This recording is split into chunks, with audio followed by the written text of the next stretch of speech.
شروع اللہ کا نام لے کر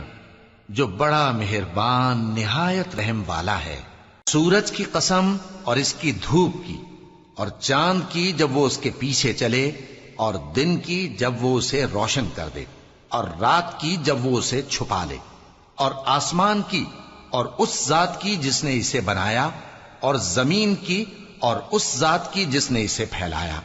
اور نفس انسانی کی اور اس کی جس نے اسے درست کر کے بنایا، پھر اس کو بدکاری سے بچنے اور پرہیزگار بننے کی سمجھ دی کہ جس نے اپنے نفس کو پاک رکھا وہ مراد کو پہنچا،